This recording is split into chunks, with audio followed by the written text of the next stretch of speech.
putting the spotlight on local businesses in the capital city. This is 402 Business Insider with Travis Filing and Gary Tharnish on 1499.3 KLIN. Thanks for tuning in to the 402 Business Insider. I'm Travis Filing with Transformation Marketing. With me, as always, Gary Tharnish from Home Design Real Estate Group. How you doing today? I am doing good today. Yeah? Yeah, it's been a great summer and fall time and loving it. Sad to see it go. Nah.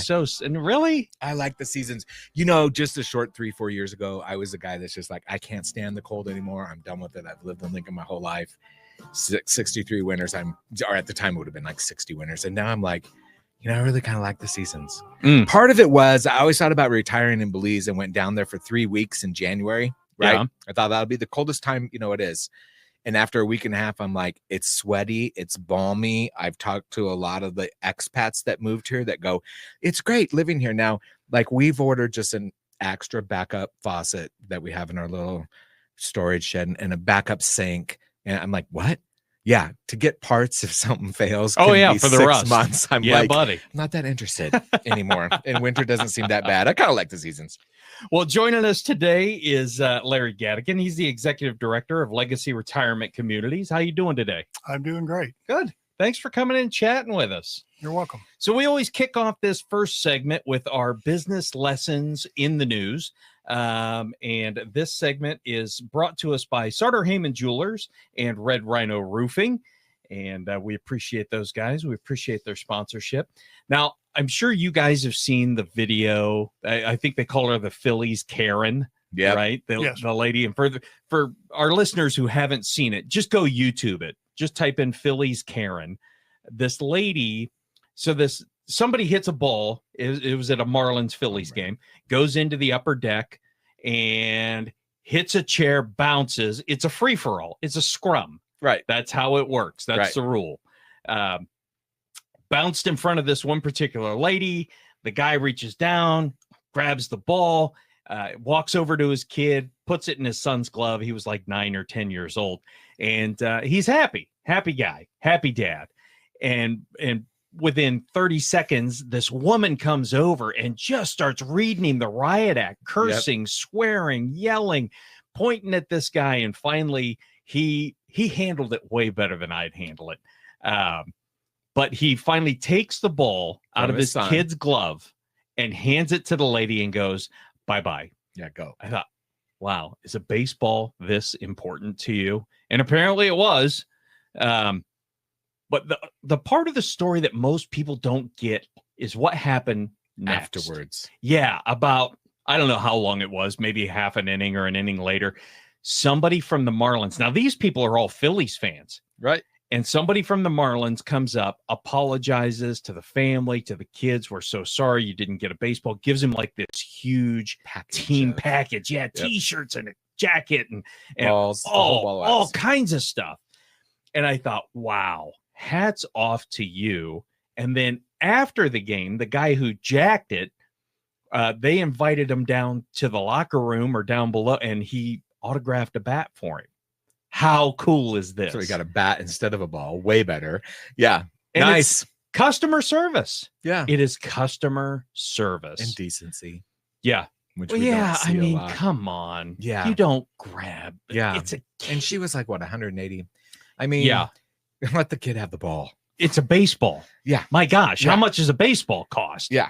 You know, I don't get it. It's just something else sometimes. But it reminds me, I've got a couple of stories in this.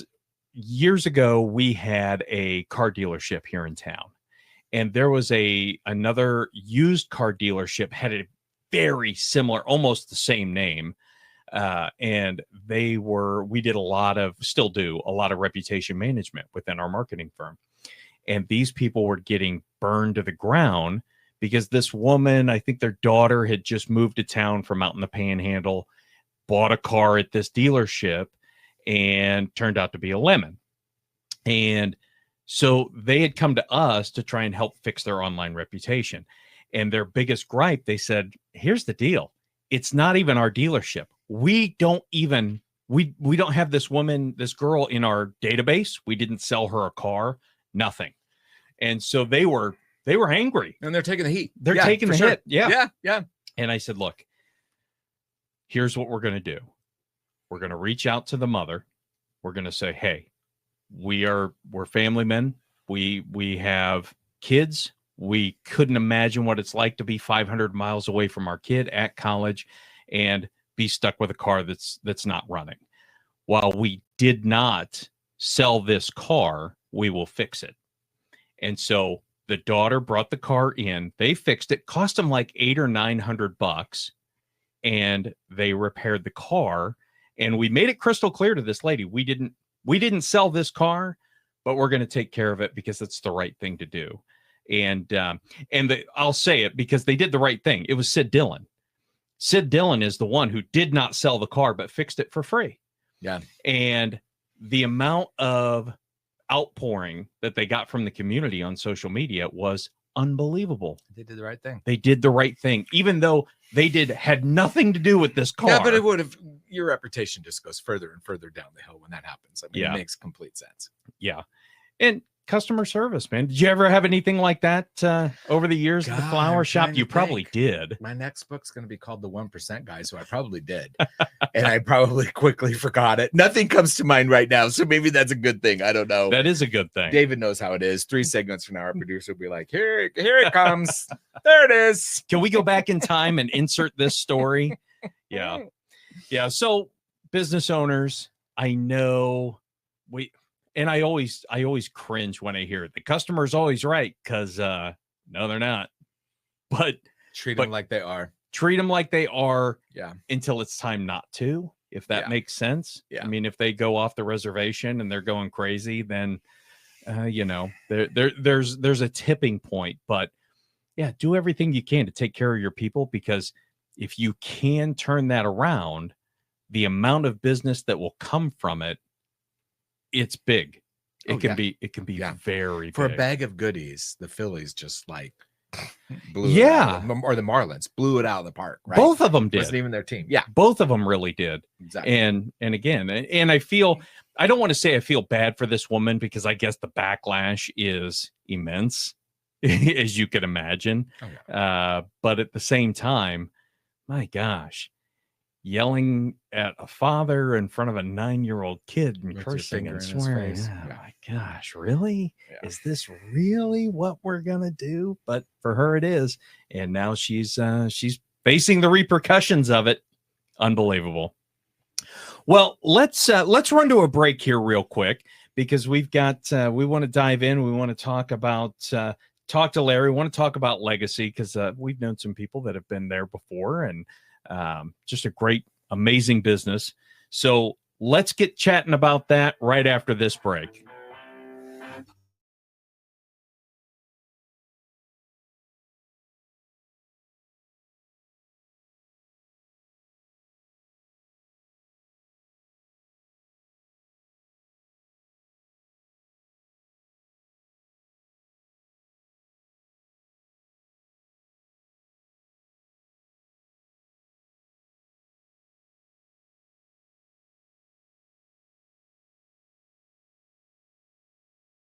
Business Insider on 1499.3 KLIN. Welcome back to the 402 Business Insider.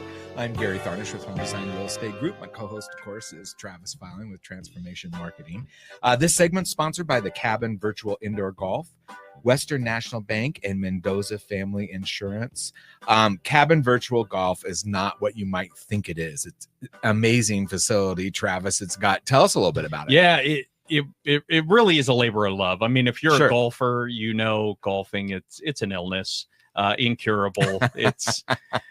I built this facility. It's totally private. As a member, you have an app on your phone. You swipe the app, the building unlocks. We have a liquor license, so you bring your own beer, you bring your own wine, whiskey, whatever. You can lock it up. You can golf. There's 250 golf courses. The coolest part about it is, like, if you hit a ball, they've 3D mapped all these golf courses. If you hit a ball and it rolls downhill and the ball's below your feet, the whole floor moves. It'll tilt 15 degrees So it's very left, realistic. right, forward, backwards. It has sand, it has rough, it has fairway, it has an auto tee system. You're not chasing after balls. And the coolest part is it's your own private facility because nobody else can get in the building when you're in there using it. And if your ball lands in the pond, there's a deluge thing. It just soaks you, right? Am I getting that? Would be awesome. Am I making that up? Yes, but that would be funny. That would be hilarious. Maybe I could hide would up be in wet, the ceiling. I'm sure, the way I golf. I could hide in the ceiling with a bucket of water. Wait until you hit one. Yeah. Well, anyway, Larry, thank you for joining us today. You're welcome. Yeah, how are you doing today? I'm doing great. Good. So tell us a little bit about Larry and tell us a little bit about the legacy. There's people they may not know much about the legacy or have seen it but don't know. So first off, you're doing good today, right? So when did you start the legacy? Well, actually, the legacy is not my community. It was originally started by Jerry Joyce, the Joyce family. Mm-hmm. Jerry, since in 2011, passed away. And since then, his grandson has been the CEO and owner, along with his father, who is not as involved in the actual legacy business. But Jerry Sr. started with owning a lot of properties. And he, to segue a little bit off what we were talking about before, we have a saying at the legacy that to do what is right for the right reason all the time. I like that. And so, and so that's kind of where Jerry Sr. came from. And his way back in 1995, but a couple years before that, he was looking for a place for his mother, an independent living place or somewhere to live in Lincoln. And she said, well, I'll just live in one of your apartments. And he was like, I don't think so, Mom. There's a lot of college kids and stuff. So he couldn't really find a place for it. And in 95, there wasn't much. And so there wouldn't have been. Yeah. No. So he decided, I want another adventure. And so he decided to build the legacy for his mom. So doing what was right for the right reason. His mom was the right reason. Is the first one he built the one up north? The first one was on 56 and Pioneers. That was the first one. That is the flagship community. And then the second one was Legacy Terrace, 5700 Fremont. Yep. That was on, for people who know Lincoln, it was on the old notifier plant, which was they did fire alarms and detection systems. Totally know them. Yeah. And then the third one was the Legacy Estates, which was built at 72nd and Van Dorn. And that was previously the former home of the Duteau family farm. So wow. everybody knows the Duteau family because they're still around. And then after that, on the same campus as the Terrace on Fremont Street, on the north part of that property is the Legacy Arbors, which was built in 2003, and that's a memory care community. Okay. So you became involved when? Well, a long before that, before Jerry even built it, I was friends with him. He was kind of a business mentor of mine. Nice. Didn't work with him or for him because I was doing my own thing in medical sales. And then about 10 years ago, I had an opportunity to go to work for the company. So it's kind of a dream come true for me to be able to work for them finally. Yeah. Jerry's gone, but grandson is so much like his grandfather. It's just like working for him. Oh, that's fantastic. I owned a flower shop for years just down the road from 56 and Pioneers. I was on 56 and Highway 2. And I remember when it first opened and delivering there, the first delivery I made to somebody that had moved in as a resident, I walked in and I was like, this is really different. Very cool, but really different. There was, I believe, a barber shop, a beauty shop. I mean, all of the amenities inside there are so cool and makes you just feel like you're at home. My mother-in-law moved in, and she just moved into the apartment. I love how you can transition there, right? So she moved in completely independent into an apartment, but as time moved on and she needed more help, she was able to get it eventually on the food plan and then went into assisted living until she had to go to an actual, well, she went to the hospital and never went home. Actually, she didn't go to a nursing home, but I love that aspect. Every one of our communities has a main street is what Jerry wanted. He grew up in Weeping Water, small town, and he wanted it to be a place where kind of like Cheers, everybody knows your name. Yep. And it felt comfortable like that. Yeah. And we have some fake doors or whatever, like, the bar, we do have a barber shop, beauty shop, whatever you want to call it, and a bank and things like that. Yeah. But there's also, a doctor's office and stuff that doesn't actually exist, but it looks like it would exist on the main streets. Yeah. And so every one of our communities has that main street and that same feel. See, and I love that because I remember going to see my grandmother, who this was down in Mississippi. She was in a retirement home, and it was not a good place. And so you kind of get this mental picture, like this is what they are all like. And then a friend of mine, well, Don Heyman, he was in your facility, and I went in there to see him, and I'm like, oh my gosh, this place is so cool. Yeah. And I was on your social media, and I saw the old cars. Mhm. Is that like an annual Yeah. thing? Tell us about that. Yeah, every year, Jerry Senior was kind of more than a collector of lots of different things, but he loved Cadillacs and older cars. So he had a lot of Cadillacs, and so every year we go out to what is his son's place by Eagle, and there's usually 5 or 6 of us, and we pick up a convertible of some sort, whichever he'll let us drive out of there, and then we go give the assisted living residents in our communities rides for the That's day. so fun. That is And it's a so lot cool. of fun. That's so fun. Are there benefits to being locally owned in your mind? You know, beyond what you can imagine. I mean, you think about it, the values live here, all of them. Greg is intimately involved in everything. Mhm. And so you never have to go any farther than him to get answers to questions or, and he cares about it. I mean, his legacy depends on the success of it, Yeah. legacy of his grandfather, who he loved so much. And so, yeah. Well, Lincoln based, Lincoln owned, that says a lot. Yes. I know when my father had to go in a nursing home, we would just go when it was literally a nursing home, but we just would go to nursing homes and walk right in like we needed to visit somebody and knew where we were headed when we didn't know where we were headed. But we found out very quickly where we didn't want to be. Yes. Didn't want I'll our dad bet. to be. Yes. And one thing I'll say about the legacy, because I didn't sell my shop till 2021. And so there would be a lot of times late in the day, someone would call me and say, oh my gosh, my mom's birthday. She said so I'd deliver stuff on the way home. And I would say is consistency. I've seen the legacy remain the same or get better since it opened. Yes. And that says a lot because you do not see that in a lot of similar facilities. Obviously changes have been made when necessary, I'm sure, but I still get the same feel I got when I first walked in there, which was like, this is fun. It's a little fun, like if I'm going to have to do this someday, knock on wood. Do we have wood anymore? There's wood. There, knocked on some wood, and get to move someplace. That'd be my choice. I love it. I've always enjoyed going there. Well, the physical part of all the communities. I mean, somebody once said that you can tell a Jerry Joyce community that it's equally impressive in the backside as it is in the front side. And a lot of people don't know that. You do because you've been there. But there's ponds, there's private walking areas. We have like a putt golf area behind the estates, and so it's very intimate and beautiful settings. Yeah, it is. And the staff has always been, I know when Delma was in there, they were quick to respond. They were quick to call us when they felt like we needed to know things, which isn't always the case everywhere. I know from friends that have been in different places or whatever. I always really appreciated that, being kept up to date if something happened they felt that we needed to know. And how big is it? It's more than just the one building, isn't it? Yeah, there's 4 separate. We have total 619 apartments. Of those, 166 are assisted living apartments. Okay. Now, 32 of those 166 are memory care apartments. That's a standalone community by itself, and there's no every room is separate. So people don't have to share rooms in that community. It helps. Yeah. Smaller.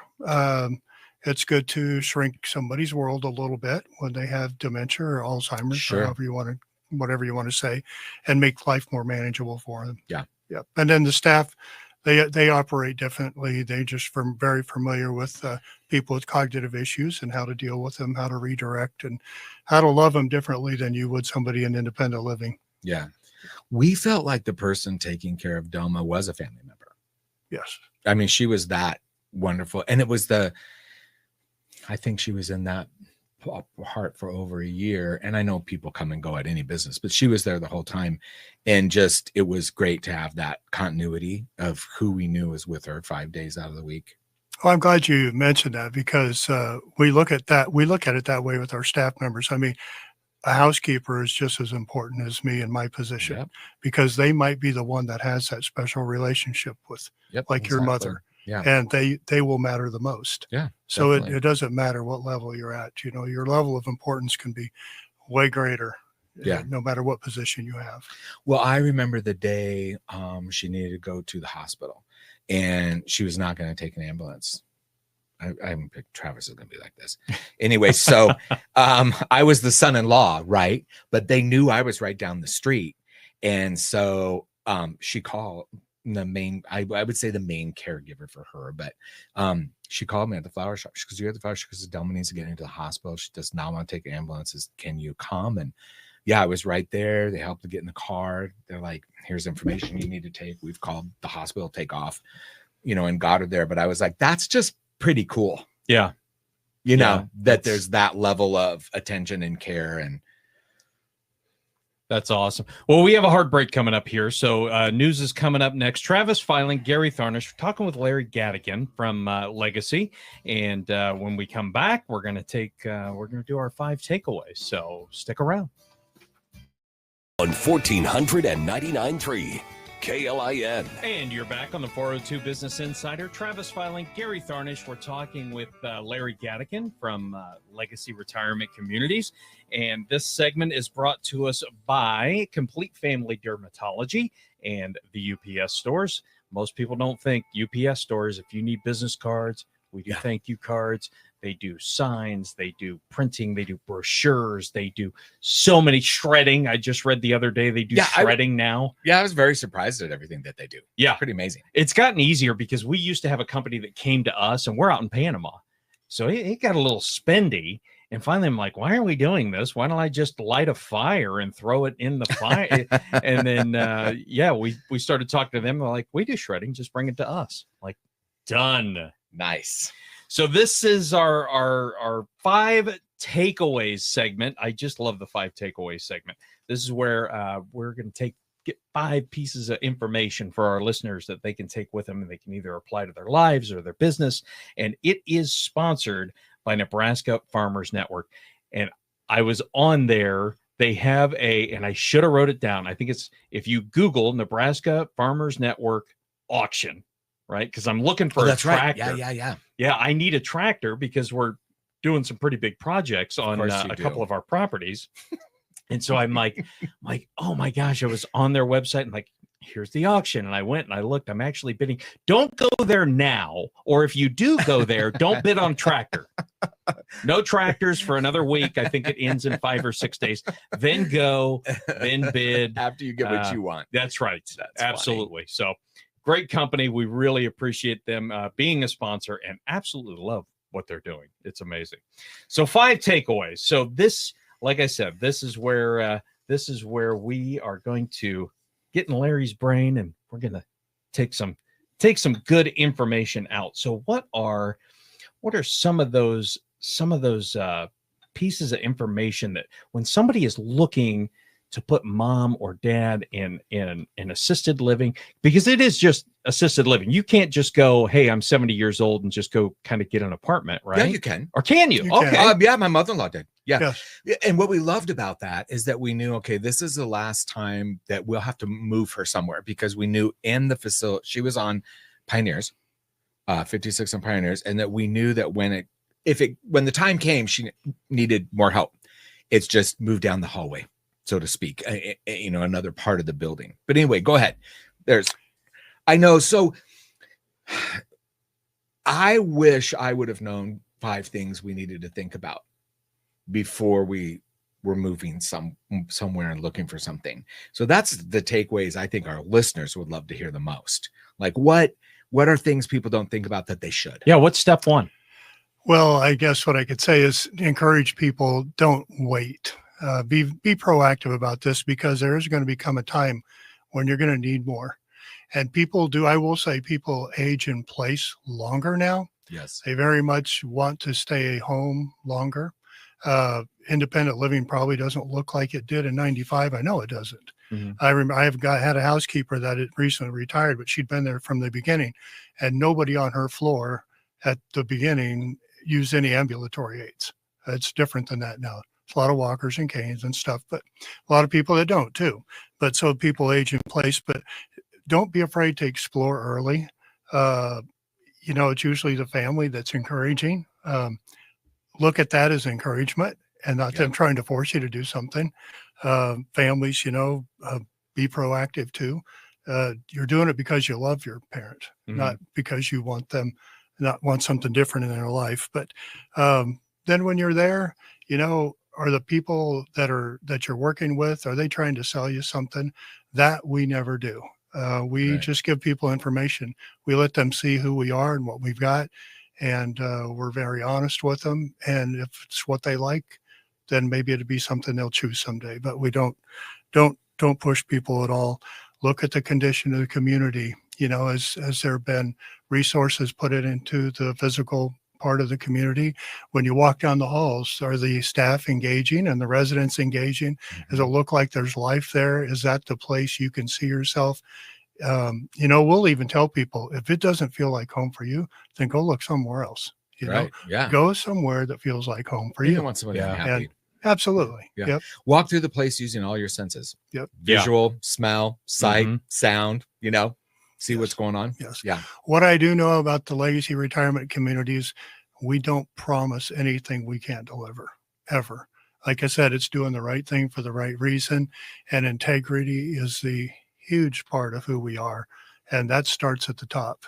I mean, there is, as far as Grandpa, Jerry would have been concerned, and Greg, there is nothing, there's no amount of money or notoriety that would be worth not following integrity. Yeah. You're not going to skimp on anything you don't want to hide anything. Yeah. Yeah. I know the place we found for my dad, which it had to be a nursing home. He had to assist. The second time I visited, like day 4, walk in, my dad needed to go to the bathroom. He was a 2 assist. That means 2 people had to help get him into a sling. The entire left side of his body didn't work. And Larry, the head administrator, was in there talking to my mom. I got there and we were chatting and everything. And I knew Larry. And Dad made the signal he needed to go to the bathroom. And I says, Larry's got to go to the bathroom. Larry goes, okay, just a minute. I'm thinking he's leaving to go find an RN and an LPN or whatever. And he pops his head out the room and he's like, Alice, do you have just a couple minutes? Can you help me with something? She goes, sure. She comes over, 2 of them take care of Dad. I'm like, wow. Yeah. I mean, that's like, the top guy is doing that. And I would also think and tell people, do not be afraid to ask questions. I mean, sometimes I think you go to those tours or different things and you just listen and whatever, but it's okay to ask a whole lot of questions. Yeah, if you call them salespeople, our salespeople are really good at making people feel comfortable right away. Yeah. And I mean, we've had people that have come in and Mom's got her heels dug in. She's not moving anywhere. Yep. And by the time they're done with the tour, she's already chosen an apartment. Yep. So, but again, there's no pressure at all. We never, ever do that. And I would think too, that's going to add when you're there and you're connecting and you're with people your own age, that has to add not just quality of life, but time. Yes. That has to be much easier because I know, like right now, my dad just passed away not too long ago. My mom is still very young, but she's at home and she's alone. And it's like, everybody tries to pitch in when they can and call her and see her and whatnot, and that helps. But there has to be some type of, I don't know what the word is I'm looking for, but that camaraderie, that being around people your own age, that has to be extremely important for longevity. For the people who are concerned about that, they eventually find that there. But they sometimes come in kind of hesitant and thinking they may be, I just want to be isolated. I don't want to be around people. And the next thing you know, they're one of the most active people in the community, just because they find a purpose and a reason to live, more than they had just walking around their own home. Yeah. See, and I could be all by myself. Just leave me alone. And you put me in one of those places and I'd probably be the total opposite. But Travis, that's a good thing because there at any of the legacy communities, you can be as isolated as you want. You don't have to be involved at all. Yeah, you're not required to go show up to, I'm at like a game night or whatever it is. You can choose an apartment up in the northwest corner and never come out. There's no social director that's going to bang on your door every morning. But Travis, it's time. I would for come yoga. out for Cadillac time, and you know, They do have happy hours. Some of them. I don't know if you guys. no, do, we but- all have happy hours. Yeah, you have happy hour. That's a big thing. I used to go there. I used to go to all of the retirement villages, Legacy included, and I would do like flower demonstrations, and it would be great. They'd have me like it'd be like 3 to 4 or 2:30 to 3:30. And one time I like, it's a little easier if I come at 4. I remember saying one time, and can I do like 4 to 5? And they go, during happy hour, nobody is. I'm like, oh. Okay, got it. It's a big deal. You should have said, "Can I show up for happy hour?" I know. Have a couple of cocktails, and then we'll do some I'll flowers. just do comedy. Or if we have musicians that show up, yeah. they're always very relevant to that generation, and they're not going to miss that. Yeah, definitely.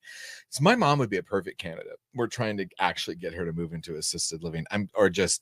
She's not quite there yet, and she's very familiar with all of the facilities in Lincoln because her and my dad, my mom, like in her 80s, early 80s, she's 91 now, but she would go to she'd drag my dad along, but she would go and sell Avon.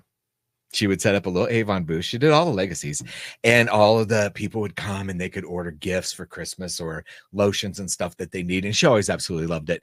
And we're like, she would so flourish there because of just the camaraderie and everything. But I'll go grocery shopping with my family and they'll be like, how many people are coming home for dinner? I meet everybody everywhere. It's just, and I got that from my mom.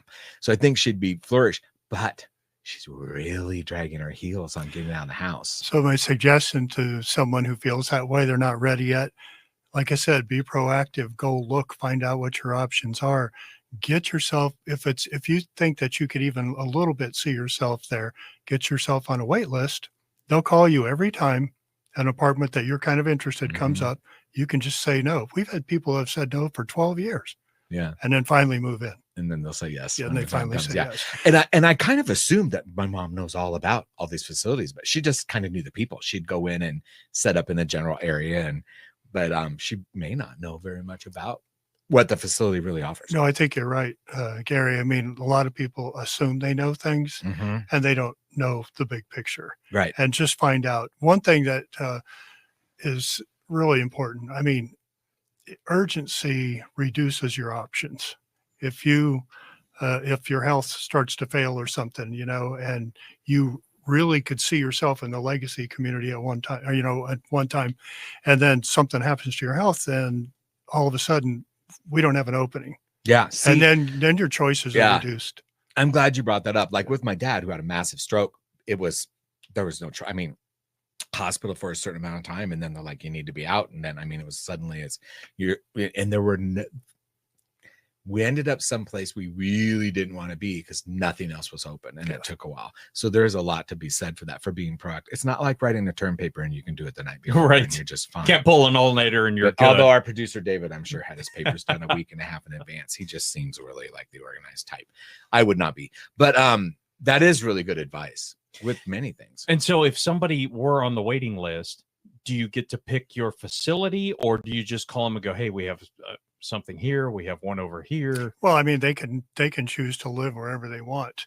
They may not usually, but often people will tour all three communities, or maybe just the two on the south side of town, the Legacy and the Estates, because that's part of the town they want to live on.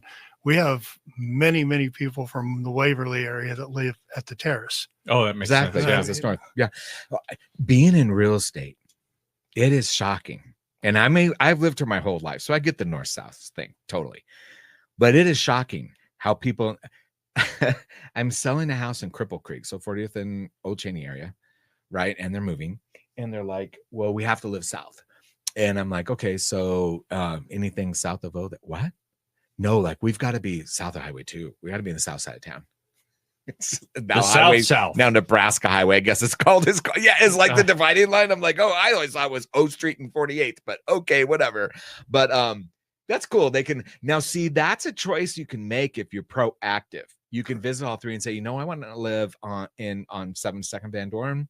Well, 74th, it probably is, but no, 72nd. Yeah, I want to live there, and so that's where I'm going to be on a waiting list. Or it could be now if all of a sudden you need assisted living. Boom, and you haven't been proactive at all, you might take just whatever you can get in the legacies, whichever three of those you can get. Yeah. And I remember when, like I said, when my grandmother down in Mississippi the place that it was a last minute thing because nobody even knew. And this Yeah. was a while ago. Yeah. But nobody even knew to get on a waiting list to go take a tour. And of course, we were all out of state. And sadly, where she ended up, I think it's where they filmed One Flew Over the Cuckoo's Nest. I mean, it was very clinical. It was dirty. Stale. It was gross. Yeah, Yeah. it is shocking. And I'm sure those facilities still exist. I mean, it's been 20 years, but I'm sure those bad ones still exist out there somewhere. So I think another thing that maybe people don't know is you lease month to month, and that the legacy communities, there's no buy-in. There's nothing, there's no buy-in at all. So you decide to take an apartment, you'll pay the first month's rent, and every month after that. Are you, Travis? Are you aware how big some of the buy-ins are around here? I won't. No, I that's won't what I mention didn't facilities. I didn't but even know what there's a buy-in facility is. here in town where you buy in at over 200,000. Oh my goodness! And when you move, if you pass away or you leave or whatever, you get 20% of that back. What? And plus, you pay all your monthly fees. Oh my goodness! Yeah, you know what? You are never going to be there, Travis. No, because You I would be. Travis would be like, "Are you kidding me? Give me my north corner lot That's somewhere." We follow obviously a different business model, but all the other communities in town, they're our friends too. And sure. we all want to be successful, and that business model works for them. Yeah. And obviously, because a lot of them are full, so Mhm. it works well for them. That's just not the one that we follow. Well, and sometimes it works really well for, let's say you're a public figure, a pretty big public figure, right? You may want that privacy just because your whole life you've been like, can you sign this, sign that? Can you do this? Dude, why'd you do this? Why'd you do that? I mean, Sure. I can see the times there needs to be a variety of facilities for people. Yeah. I'm still trying to wrap my head around a buy-in. That just seems so bizarre to me. Oh yeah. But Yeah. Some buy-ins will reduce your monthly lease cost, but you're still going to have a fairly significant one. But Yeah. I don't know those models, so I can't really speak to them. yeah, no, I kind of do, but I'll just leave them out for now. Yeah, I'm just trying to figure It's out how to get some of that gravy interesting. to slop over on my taters. I've got a building. Your sayings kill me. I just want to that could just be a short little book, like "Don't Sweat the Small Stuff" will be your little sayings. Like the other day, I actually go into one of my realtor friends' offices as I'm going to get a sandwich, and I walk in, I go, "Hey, you want a sandwich?" He goes, "What?" It's a sandwich. I go, "A sandwich." I go, wait, that's a Travisism. Wait, would you like a sandwich? He has all these little sayings. Did you ever Want some of read that the gravy book? to spill over on my plate? I'm like, That's right. okay, Taters. On Gotta get to them your gravy on them taters. taters. Okay, That's got how- it. Did you ever read the book Things My Dad Says? No. That could have been my dad. Oh my That's gosh, how I'll have to get most it. of Things my dad said. that's where my brain is. But anyway, well, let's go. Let's run to a break here real quick. Travis Filing, Gary Tharnish. We're talking with Larry Gadeken out at the Legacy. And again, this was 5 takeaways. Did we do 5 takeaways? There Yeah, was he so kinda went much over- good information. He went very quickly over the five things you should be looking for when you're looking for a family Yeah. member. We just didn't number them. We didn't number them, Yeah, but yeah. it was great Yeah, information. Yeah, keep up. So I'm going to try. I'm going to start writing them down here. Maybe I need memory care because it's going away. We'll be back right after this. Thanks again to Nebraska Farmers Network for sponsoring 5 takeaways, and we'll be back in 2 minutes.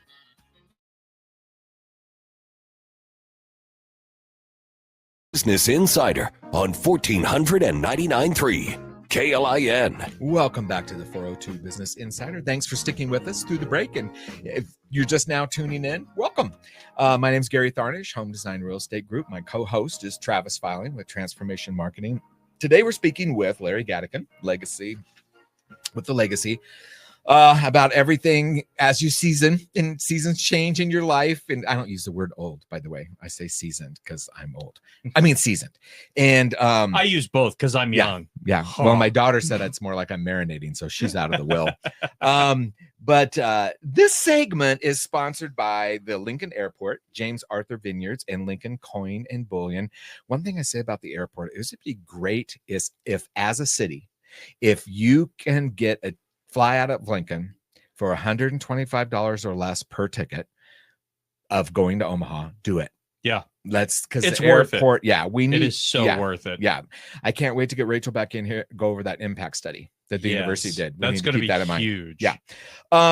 Anyway, this segment we call the unexpected impact. So that sponsorship's still available, by the way, which I think would be great for a collision center. I've spoken to a couple of you. If you're listening, like, hop on board here. But anyway, Larry, when I thought about this with you, of course, what came to mind off the air, we were chatting about it, but I go, I'm guessing yours might be, and I said COVID, and you go, yeah, it was. So in your situation, that's huge, right? I mean, you have a facility of the most vulnerable in our population to get COVID and probably not be able to make it, more so than a 25-year-old, you know? What was that like in your world? It had to just be, and it was fairly quick. I mean, it wasn't like you had a couple of years to plan. Yeah, it was here. It was like, what? COVID? What? It's here. Yeah, it wasn't just for the staff that were working there and the people, going home to their families and stuff. We had a whole other population that we had to be concerned about. And you all know how scary it was in the beginning. Yeah. You didn't know if everybody wouldn't die from it if they got it. And especially the most vulnerable population, the elderly. So, we had the hardest part was just the emotional part, because when you work in senior living, you're kind of yes people. What can we do to make your life better? Yeah. And all of a sudden it was no to everything. We couldn't let them do anything. We couldn't open any doors.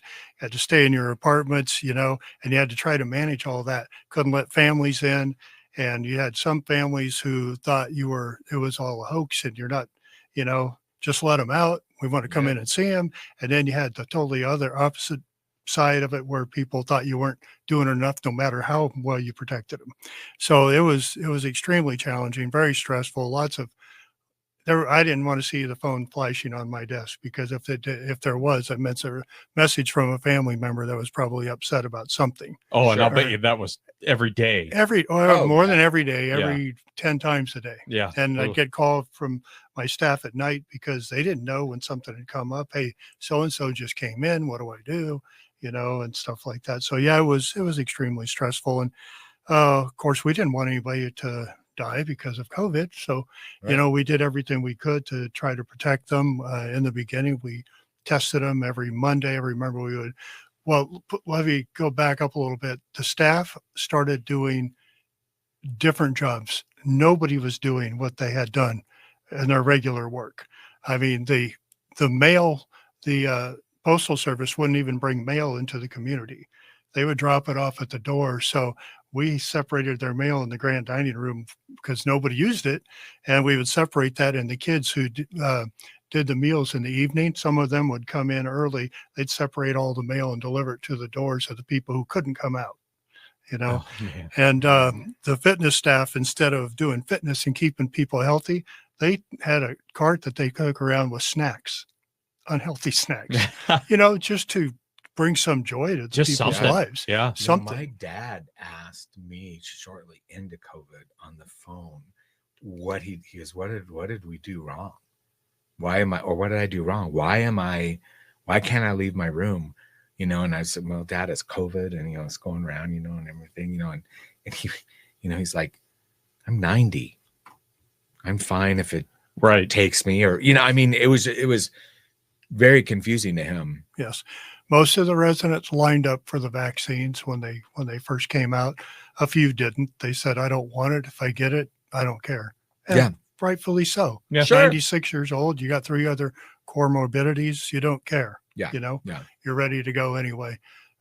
Even the testing, we would test, and that became even problematic because, we started seeing things on we had our own little petri dish to study. And I remember one week we tested and we had 14 positives, no symptoms. And of course, at the time they were saying you're positive, but you're asymptomatic. Well, what we realized that no, people didn't have it. We started testing again in 24 hours, and then again 24 hours later, we found out the tests weren't accurate. Yeah, tons of false positives. And so it was all rolled out so quick. It was. None of that was. Well, there was a famous person that they did the nasal swab, and they did one in one nostril, one in the other nostril. One nostril had COVID, and one nostril didn't. I mean, it was so inaccurate. Yeah, it was. But I mean, running a care facility like you do, you don't kind of get that laugh it off type option. I Well- mean, you have to take it way Well, more serious. and COVID was a real thing. I had it yeah. early on Sure. for 32 days. I'm in the middle of it. I was just literally, I was like, God, thank you. I've had this great life. I've traveled a lot. So I'm ready to go. It was that bad. So the other thing is, you knew it was real. Sure. One of my best friends passed away at the age of 60 from it very quickly. And well, it wasn't quick. I mean, it was 30 days of hell for her, but she passed. So you knew it was real, yet at the same time, you're hearing all these stories like that, like, oh, you have COVID. Oh, no, you don't have COVID. You're asymptomatic, so you're carrying it, but you're not. And then don't be around anybody for 14 days. Oh, now it's 5 days. Now it's all over the place. So this is a scary time, though. Yeah. One of the things we love the most about our communities is the main streets, and they literally connect independent living to assisted living. Not good during COVID. Because there again, we have that independent living population. It's like, we're independent. We should be able to do what we want to do, go where we want to go, when we want to go.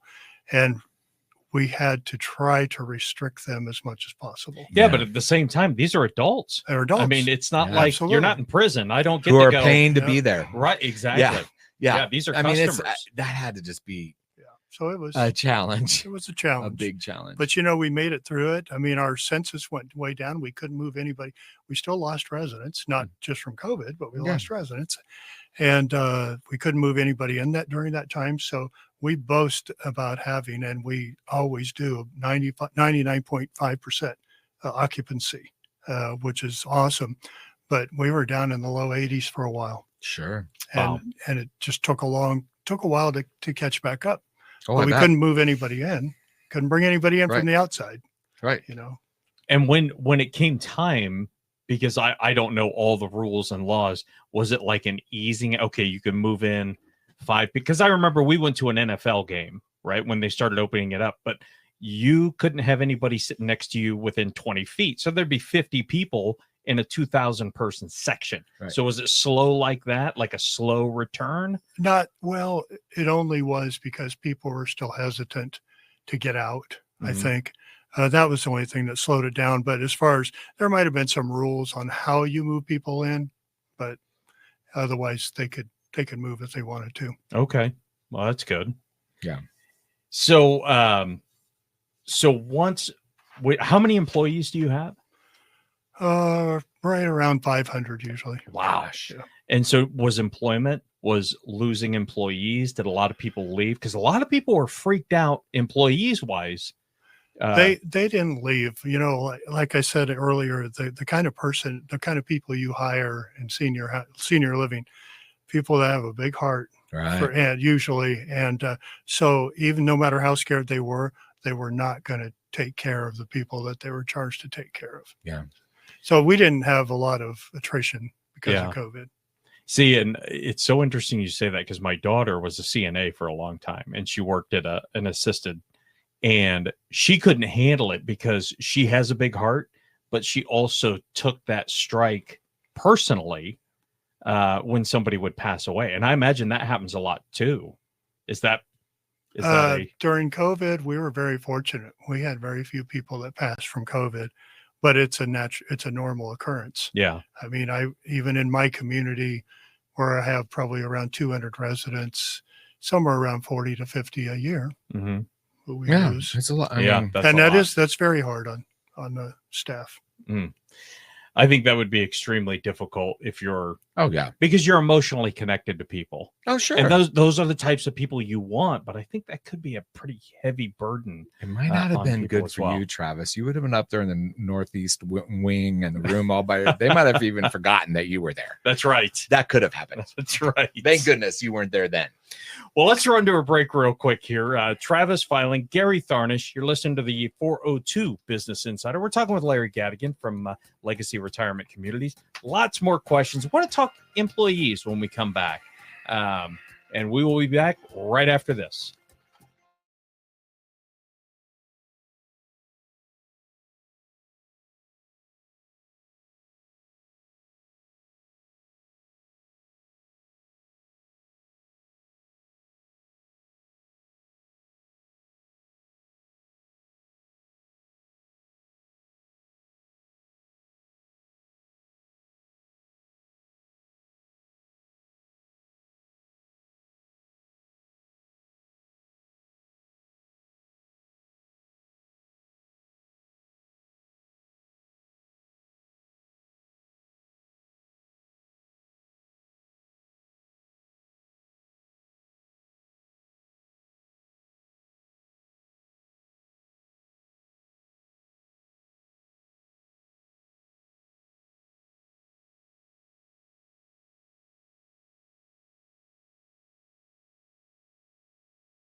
402 Business Insider on 1499.3 KLIN. And we're back on the 402 Business Insider. Travis Filing, Gary Thornish. We're talking with Larry Gadeken from Legacy Retirement Communities. And this segment is called This Needs an Adjustment.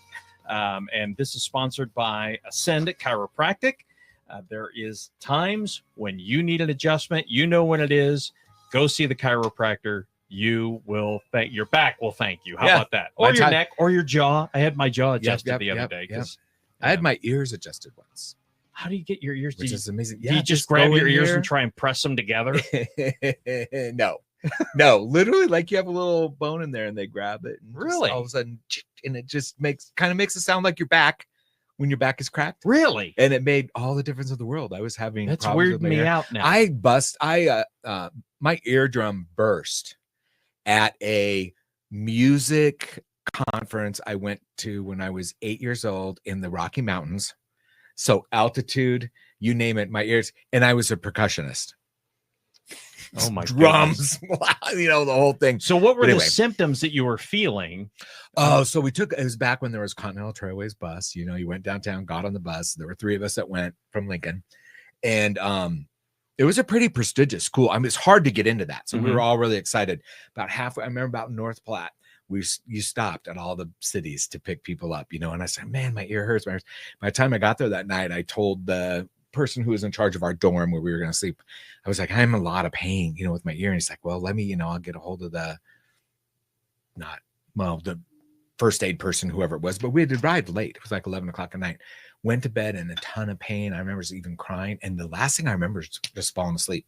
When I woke up in the morning, my head was just crusted to the pillow. So it took me to the hospital and they're like, your eardrum broke. Oh, wow. Which I thought would have lifelong things, but they're just like, you need to take about a week where it's really quiet. I'm like, oh man. Yeah. Good luck with that. I'm in a drum line. I'm in an orchestra. Yes. I'm in a band. Anyway. So now when the problems come back and you go in to see Brian, do you have like an earache? And you he's never had to adjust my ear. I only had it done once by Dr. Mosier. It's probably, I don't know, maybe late 90s, I think. And I was just starting to have a lot of earache and it just made all the difference in the world. Oh, how crazy. I know it is crazy. We go down these rabbit holes sometimes, Larry. I'm sorry. No, I'm good. So tell us about a time within your business where there's some adjustment needed to be made. Corrections can be tough sometimes. So is there an experience that you had that needed an adjustment? I can't think of any really one experience. We're kind of driven by what we call the slight edge. And so our changes are slight. There's not a week that we don't talk about the slight edge for everything that we do. We have weekly directors meetings and stuff. And so we talk about that. What can we do different? What can we do better? Literally though, our slight edge is the people that work for us. They're it. Jerry said that, communities can be great and stuff, but they're only as great as the people that work in them. And so we hire a lot of like-minded people and they kind of fall in line to the culture that we're trying to build. It's interesting. People that don't fit and they know they don't after a fairly short period of time, they leave amicably. They just leave because they're not a fit for the culture that we have. And, but our culture is like everything it's got to be good enough for mom. That's kind of what drives us. In culture, we had Tim Kirkpatrick. Did I finally get his name got right? it right. Thank you. I'm always messing up on that. His mom lived at the Legacy. Oh, no kidding. Great. I may mess up your name, but don't take it personal, Brad. So anyway, we had now I lost my train of thought because I gave him a hard time. What were we just talking about? Shoot, I hate that sort of thing. Tim Kirkpatrick. He talked about he would hire for culture before he hired for ability and something they knew. Now, of course, in your situation, if you're hiring an RN, they have to have the credentials. I get all that. But he was saying it's just so much more important to hire for culture. I would think that would be an extra challenge in your field of work because you may not know that you're really good at working with the elderly population because there are challenges with that. I mean, I think of my mom now. I love her to death. Mom, if you're listening, shut off the radio. Come back in 5 minutes. But I love her to death. But there are times as she's aged where it gets kind of set in her ways. You know, I mean, we all do, I guess. I mean, we Sure. have things. You'll be a nightmare, Travis. But anyway, total nightmare. we have Larry will lose half so, his staff if yeah. I move in. So I had at my business, I had hired a special needs employee. She worked with us for 14 years. But when I would hire people, I would say, you know, we have a special needs employer here. She's amazing and she's wonderful. But that's not for everybody. So if you find it difficult, let's talk, let's chat. Don't let it become. And there were a couple people that said, oh my God, I love her, but it is just really hard for me. And she needs to stay here and I'm going to go. And I mean, it's like, you don't know what you don't know. Yeah. You know, I think the most part, the people that work at the Legacy, they're people who are able to give a lot of grace to somebody. yeah, You know? have to. Yeah, do. You have to. You have to. Like Shannon. Yes. Shannon is well versed at giving me grace Travis's anyway. wife. But I don't Shannon know. used to work for me years ago, Larry. So we have this standing joke that goes back and forth. Well, and what's funny is because she was there when what was her name? Veronica. And she goes, she was great. Yeah. She was great. And Yeah. she used to lock Gary in the cooler, which I think is hilarious. I wish I was around for that. I'm sure Gary didn't find it as funny as I find it. No, I didn't. Yeah, it was. Well, the first part of our mission at the Legacy Communities is to enrich people's lives. And so that's Nice. what we try to do. And it's every position, but we even have a segment of our staff, like at the Legacy of 56 Pioneers. I have 4 staff people. That's all they do full time is enrichment. That's what it's called. Wow, And so that's pretty cool. They are Yeah. either spending, there'll be one that connects with the prospect before they move in. They'll go to their home. They'll make sure that they know everything they need to know before they even move into the community. And they'll spend lots of individual times with them. A few of them do that. They also run the activities. They take them on outings. I'm just going to go through it just because it's interesting. But today alone on our activities list, we have Stretch and Tone, a trip to the War Horse Casino. They have a shopping trip to Hy-Vee, bingo, ladies who lunch that want to go somewhere for lunch, men's pool, arts and crafts. They're doing modeling paste textured art today. Fitness every day is a big deal. We've got about 70% of our residents that participate in fitness. And that's amazing. that's a testimony to our fitness staff because No they're so kidding. good. And they're even taking a van trip today just to take a van trip out in the country. Just going cruising. Yeah, see, that's I love it. awesome. Yeah. I love, that's who I always worked with, the enrichment coordinators. Now that I think about it, they would call and say, hey, we heard you did a flower show, come and do one all the time. And it was always well attended. They set up People pop-up loved it. shops. They're in charge of all the music that comes in from the outside. And Is it tough to find employees? I mean, because you're looking for a specific set of skills, very specific, beyond licensing. You're looking for a mindset. yeah, I don't think so. I mean, I attribute that to the Legacy Communities reputation, honestly. Right. I mean, and it's so many of them start as kids working just the evening meals. Like, for instance, one person now moved her way up. That's where she started 20 some years ago. And she's going to soon be the executive director of the Legacy Arbors. Oh, wow. And we have people that are in pretty high management administrative positions that started in dining in high school. Wow. Yeah. So do you have a lot of high school kids that work for you? A lot. That's awesome. I always keep telling my daughter that's what she should do. Yeah, they work My part-time. youngest loves the elderly. We would be driving home from church on a Sunday, and we'd be in a neighborhood, not even if our neighborhood sometimes. And she'd go around the block, go around the block. I'd be like, first off, the first time she's done, I'm like, ah! What? Because she's my quiet one. She goes, did you see that little couple? They were so cute. And this old couple. And she just has always loved that. She worked for a facility here in town. Well, obviously, I'm not going to say where, and left because of standards issues.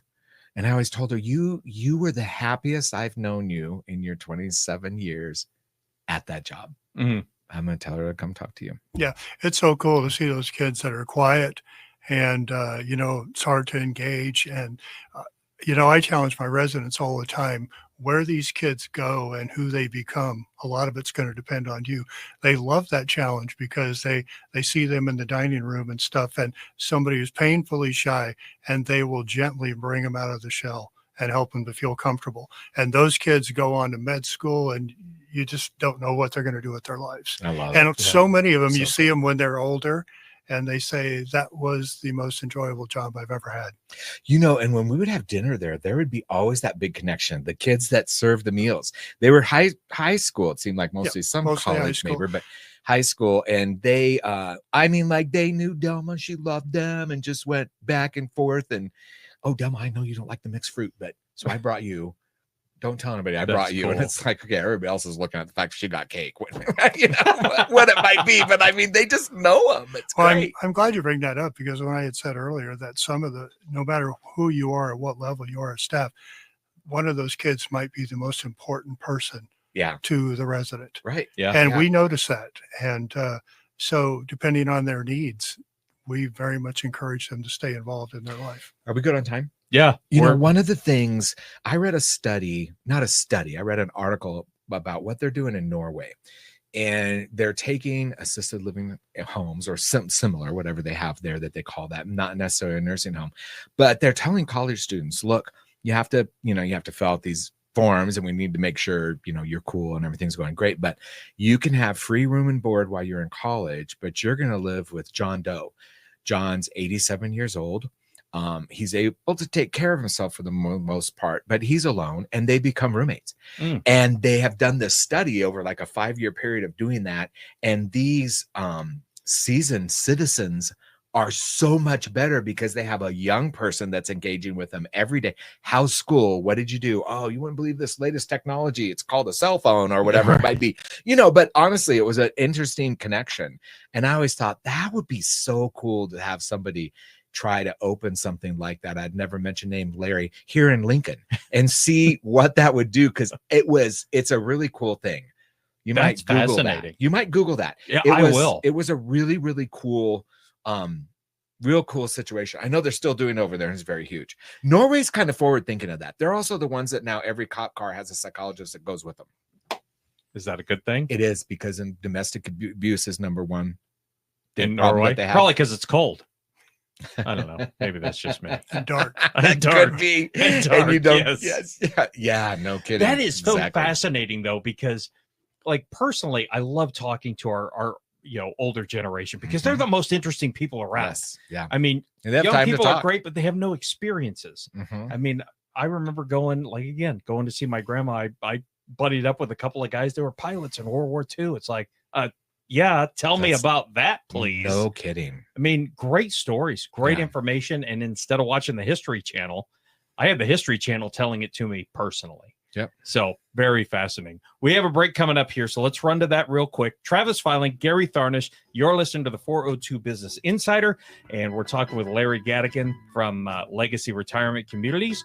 One more segment coming up, and want to thank our sponsors, of course, Ascend Chiropractic. No, not Ascend Chiropractic, the Season Adjustment. There we go. We'll be back right after this. 199.3 KLIN. Welcome back to the 402 Business Insider. I'm Gary Tharnish with my co-host Travis Filing, and today we're speaking with Larry Gadeken from the Legacy. And this segment is sponsored by the Lincoln Chamber of Commerce, Integrated Behavioral Health Services, Berry Law Firm, and Wayuka Cemetery. It's a mouthful. All four of those, all great businesses. In the last segment, so all great businesses here in town. As usual, I always think Integrated Behavioral Health Services is someplace I'm going to be sent soon by someone. Lincoln Chamber of Commerce, great. If you're in business, you need to be join in that them. group. We got to get Jason in here to talk to us again. It's been a while. Berry Law, fantastic people at that firm. And Wayuka Cemetery, they've got the wall up for the big mosaic that's going to be that was in front of Pershing. Is going to be put there. I walked by that the other day back inside there. It's really something. I haven't been back there yet. I need to. Amazing. Very interesting. Well, Larry, it has been a pleasure speaking with you. This last segment, we kind of want to make all about you and what's going on with the Legacy. And one thing we just talked about off air a little bit, which is interesting, is technology and how big of a deal is that? I think you said there are a lot of your residents that want the Wi-Fi. And what is, by the way, what is the average age of a resident? Is it 88, 85? You're close. Probably 87. About 87? Okay, yes. Yeah. So is technology becoming more and more of a factor? Is it just kind of, you probably just go with the times. It's probably just. Yes, I mean, that's true. And, even though it's a lot older than it was 30 years ago, I think the median age was like 76. Wow. But there wasn't the technology then. And I would say maybe 50% of our residents are familiar with technologies to some extent. Smartphone. Some of them really want it. I mean, they have access to Spectrum and Allo, and they can purchase those things if they're close enough to our Wi-Fi. They can jump on our Wi-Fi. But there's a lot of them that use them, and some could care less about it. I love it. And so does each resident choose their how they want to watch TV, whether they stream it or they get a cable vision type service? They could stream it. We have Spectrum throughout. We have Allo throughout, so they could have either one. Choose either one of those. Yeah, that's nice. Really, Cablevision. Nice. You're showing your age already. I know. I just thought when I said but that, of course I knew what it was, so I'm showing my age too. Yeah. So when it comes time to people wanting to check out the Legacy, what's the easiest way? They go online? Do they show up? Do you need an appointment? Can you walk in? You do not need an appointment. You could just walk in. Like there's 2 marketing people, we'll call them that, at each community. And they may be busy with somebody. They may be out. They do a lot of house calls too. They do creative follow-ups because somebody they've met, they have engaged with, and they try to stay with them, and they'll stay with them for years and years and years. And if they never move in, they're still part of their family and part of our family, even if they never move in. But or they could just Google Legacy Retirement Communities, Lincoln, Nebraska, or legacyretirementcommunities.com, and they would see all the communities that we have, and they could just call and set up an appointment. I mean, it's probably the best way, to be sure. But even if those marketing people weren't be there, I might give a tour, or maybe one of the business managers would do that. Sure. So we welcome them to drop in anytime. And do you have to be a family member? Can you be a friend, radio co-host? No, we have friends that come for friends. Often, I would say half the time it is, you could be a radio co-host. I would say half the time it is probably somebody coming in to check it out for their parent. And I always love to ask, does your mom and dad know? Well, no, not exactly yet. But they're waiting to break it to them. It is. But it really is. It's good for the kids to be educated to know what they see, because they see their parent. And like I said, all these kids love their parents. Yeah. They wouldn't be there if they didn't. And, they almost have to convince their parents that they're doing this because they love them. Right. But that's where we come in. We can help them see it a little bit differently. Probably a little bit positive. Sometimes it's an advantage to not be a child. Is it harder for the kids to get their head wrapped around it, or the parents, or whoever's going to be moving in? Mostly the parents, probably. Yep. Some are all in. It's their idea. They're just bringing the kids along so they know what they're doing. But no, the kids are usually the ones that maybe you might have 3 kids and they all live out of state, and they come home for Christmas and they see mom's not struggling. Sure. Yes. Yeah. So out of concern, they'll want to come and visit. Yeah. There's an awful lot of that too, where if you are not around your parent on a regular basis, they can go downhill fast. Things can change very, very quick. Another thing I see a lot of, or I hear of, especially now, I'm at the tail end of baby boomer. So I'm a baby boomer. So a lot of my friends and all of us have parents now where this is happening. They need to transition to assisted living or to an apartment, where it's a group situation. They're not living on their own anymore. And another thing I see, which is one set of things, but the other one is when one of the spouses becomes ill, and the other spouse tries to take care of them. And then all of a sudden that spouse is borderline going to be very ill, because that is a lot of work. And like you talked about in an earlier segment, the thing is to get out in front of that so that you are aware of what's available and get people in before that can happen. And I know sometimes the spouse that's taking care of them feels terrible that they can't continue doing that. Do you have couples that move in together? Oh, yeah. Is that pretty common? Yeah. Because you always get your mindset going, well, it's just a single person and we need to. Yep. There's problems with that every once in a while. Especially if there's a little bit of memory loss, he'll end up at the front desk going, well, she told me we were in 301. No, you're in 201. Well, we're really break. We're able to help families through all those transitions, because we have seen it many, many times, and we can kind of see what's coming next, and we can be a part of helping them to the next step. You know, one thing you said earlier that hits me with that too is that really the key is even, I mean, like I'm thinking of my mom right now. She's been to these facilities over and over again because she would go and do the Avon thing, which they loved. But I really want to just pick her up someday and go, hey, let's just go over the Legacy and take a look at it and really look at, and just kind of walk through and really experience everything. And I know she'll want a bag of popcorn. We've got popcorn and the best ice cream in town. Yes. I've never actually, quite often I might have had that popcorn after I delivered. Well, let's go there. right after the show. Let's go over and get some ice cream. You can't say ice cream and come in front of the fat kids. Good. So good. Do you have where friends will come over, like friends of the residents will come over and do, have dinner? Is that pretty common? I mean, Gary can attest to that. He probably came to dinner many times. You can come to breakfast, whatever. And it's great food is the other thing that I will say. It's really good food. Although I'll bet that's probably one of the most prominent complaints that you might get when people first move, because you're used to your own cooking your whole life and all that. Sure. And all of a sudden you're getting all this. It's like going out to eat every day, right? But it's like you didn't make it. So there's kind of that. I remember going one time and Del was like, well, the food's okay. It's not really that good. And I went there and I'm like, hello. Yeah.